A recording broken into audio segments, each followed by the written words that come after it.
Find something you can hold on to. Find someone who'll be there for you. Cause that's all that really matters in the end. Find somewhere you can come home to. Find someone that'll die for you.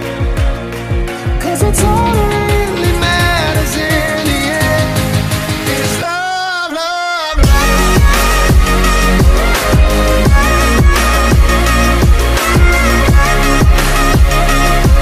Cause that's all that really matters in the end.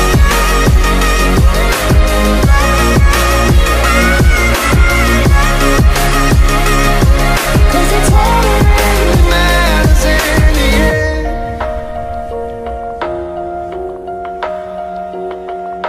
It's hard to tell the truth when you lie to yourself. Assalamualaikum warahmatullahi wabarakatuh. Waalaikumsalam warahmatullahi wabarakatuh. Bagaimana kabarnya hari ini anak-anak? Sehat semua ya? Alhamdulillah.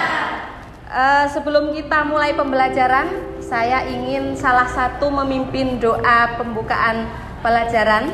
Minta tolong, Ifal silahkan.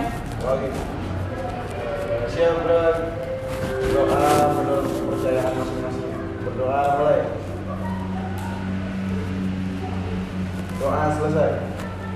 Oke, terima kasih. Semoga dengan doa tadi pembelajaran hari ini lancar, tidak ada kendala apapun. Sebelum pembelajaran kita mulai, Ibu ingin mempresensi. Adakah yang tidak masuk hari ini? Siapa? Afita. Kenapa Afita? Sakit. Kita doakan ya, semoga Afita cepat sembuh, bisa gabung dengan kita lagi. Oke. Sebelum kita masuk pembelajaran, bisa kita tepuk semangat dulu. Nah, biar semangat. Oke, siap ya? Tepuk semangat.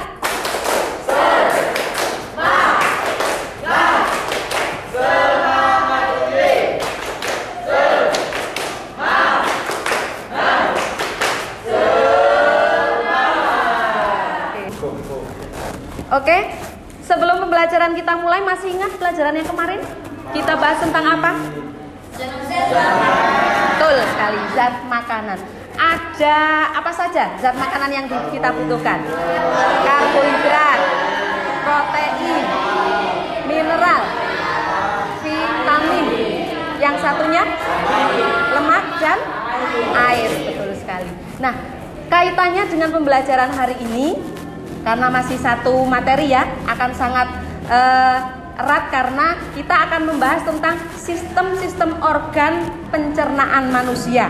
Jadi nanti kita akan bahas mulai dari awal sampai akhir makanan itu masuk dalam tubuh akan seperti apa dan diperlakukan dengan berbagai macam enzim apa saja. Nah,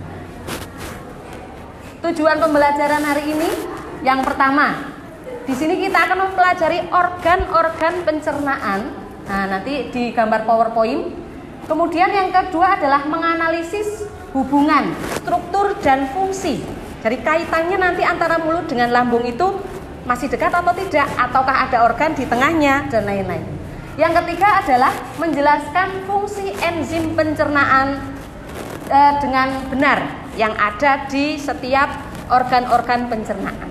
Kan kita tahu tidak semua organ yang akan dilewati makanan itu semuanya punya enzim, ya kan? Baik, setelah ini Ibu akan memutarkan video yang nanti kaitannya dengan organ pencernaan. Jadi nanti ada satu permasalahan yang sudah kita temui sehari-hari yang berkaitan dengan sistem pencernaan. Coba kita lihat.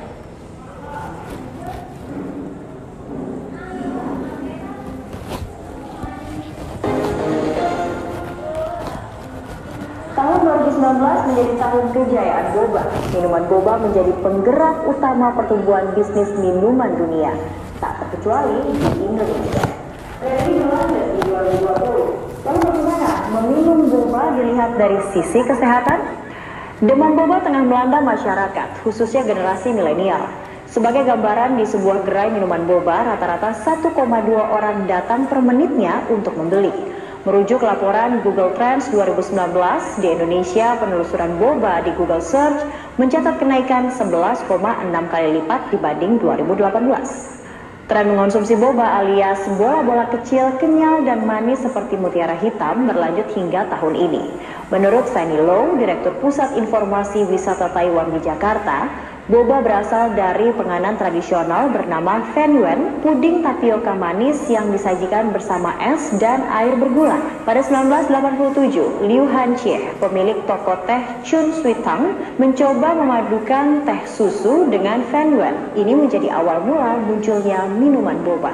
Chun Sui Tang menjadi kedai teh yang pertama kali mempopulerkan bubble tea. Dari Taiwan, boba hingga menyebar ke seluruh dunia. Paduan rasa teh, buah, dan susu bercampur boba banyak disukai karena sensasi segar, manis, dan sedikit mengenyangkan. Oke, sudah kita saksikan tadi ya. Apa yang dibahas dalam video? Nah, minuman yang sedang jadi tren kekinian, yaitu boba. Ada yang sudah pernah atau sering? Angkat sering, ya kan? Padahal kita sudah tahu tadi, kita meminum 1 gelas boba itu kalau diperbandingkan dengan soda minuman, berapa kali lipat tadi kalorinya?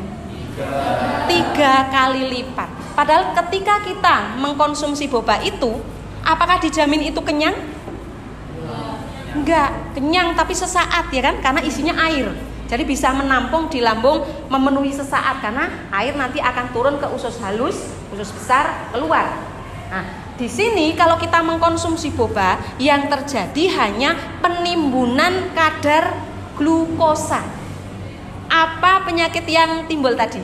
Nah, yang pertama adalah diabetes. Yang kedua adalah obesitas. Jadi ketika kita mengkonsumsi dalam jumlah yang banyak, yang terjadi adalah kalorinya tertumpuk banyak sekali.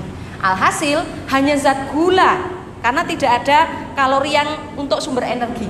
Zat gula yang akan tertandon di lambung, terus diserap oleh tubuh. Sementara kalau kita tidak melakukan aktivitas apa-apa, otomatis akan menjadi cadangan lemak. Akhirnya menjadi obesitas. Kalau sudah obesitas, sudah kena diabetes, nah ini jadi harus berhati-hati dalam memilih makanan, tidak boleh terlalu manis dan lain-lain. Oke ya. Baik, setelah ini silahkan kalian berkumpul dengan kelompoknya masing-masing. Kelompok 1, 2, 3, 4, 5 seperti kemarin ya. Silahkan nanti boleh memilih nama kelompok dengan nama-nama enzim. Amilase sudah, lipase sudah, tripsin yang belum. Oke. Nah silahkan nanti saya bagikan LKPD-nya, silakan diberi nama anggotanya siapa saja dan nama kelompok.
Assalamualaikum warahmatullahi wabarakatuh. Kami dari kelompok Tripsin ingin mempresentasikan hasil diskusi kami. Nama saya Rahmat Salim. Saya Firya Faisal. Ya, kami akan menjelaskan tentang sistem pencernaan pada manusia. Jadi sistem pencernaan adalah sistem cara pengolahan makanan yang diserap tubuh. Sistem pencernaan manusia itu dimulai dari mulut, terus berakhir di anus. Struktur pencernaan makanan sendiri itu ada mulut, tenggorokan atau faring, kerongkongan atau esofagus, terus lambung, usus halus, terus ada pankreas, hati, sama terakhir anus. Mekanisme pencernaan manusia. Jenis pencernaan manusia dibedakan menjadi dua, yakni pencernaan kimiawi dan mekanis. Baik pencernaan kimiawi maupun mekanis sama-sama penting dan diperlukan oleh tubuh. Kedua, jenis pencernaan ini bekerjasama dengan baik. Perbedaan pencernaan mekanik dan kimiawi. 1. Pencernaan mekanis sangat menekankan adanya perubahan fisik, sedangkan pencernaan kimiawi melibatkan perubahan kimiawi yang ada di dalam makanan. 2. Pencernaan mekanik membantu dalam proses pemecahan partikel makanan besar menjadi bagian yang kecil. Namun, dalam pencernaan kimiawi bertujuan untuk memecah partikel besar menjadi molekul kecil. 3. Dalam proses pencernaan kimiawi, bahan dan alat yang digunakan adalah enzim, maka disebut dengan pencernaan enzimatik. Sedangkan dalam pencernaan mekanik menggunakan proses mekanis atau tindakan fisik. Tujuannya adalah menghancurkan makanan, misalnya dengan mengunyah atau menumbuk.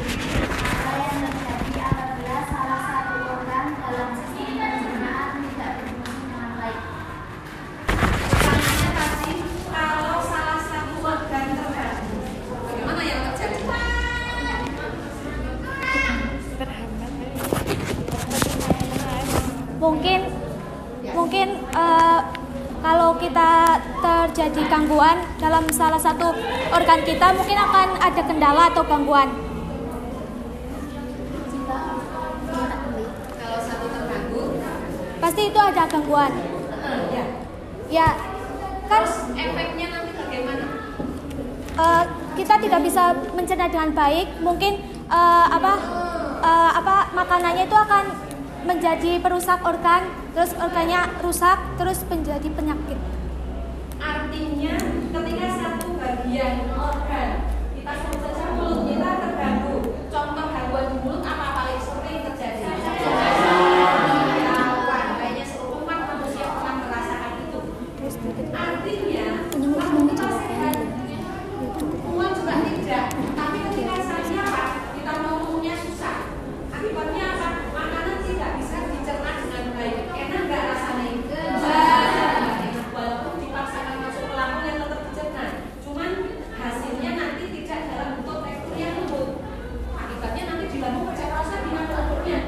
Madu-madu yang sudah lembut malah masih posisinya masih besar-besar. Kita masih yang lambung. Jadi otomatis akan berimbas kepada organ-organ yang lainnya.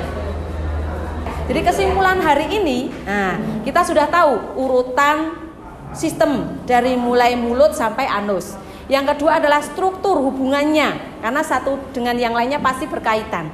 Termasuk di dalamnya ada enzim-enzim. Nah, yang terakhir adalah nama-nama enzim yang menyusun di masing-masing organ.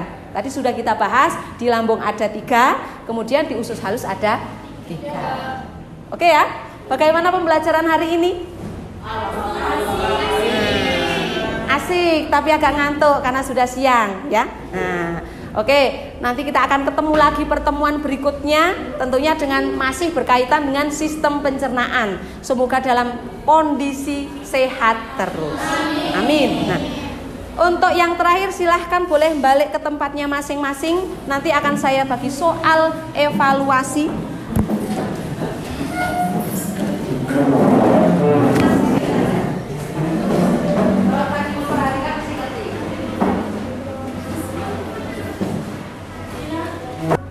Yuk dikumpulkan. Salah satu dari belakang berdiri ngambil minyak temannya. Kumpulkan semua. Sudah semua ya? Ya. Kasih. Oke, terima kasih sekali. Pertemuan berikutnya kita akan berjumpa lagi dengan membahas kaitannya dengan gangguan sistem pencernaan yang sedikit tadi sudah kita bahas. Ada sariawan, ada sembelit dan lain-lain. Oke ya. Sampai jumpa pertemuan berikutnya. Sebelum kita tutup, mari kita baca doa dulu dengan bacaan hamdalah bersama-sama.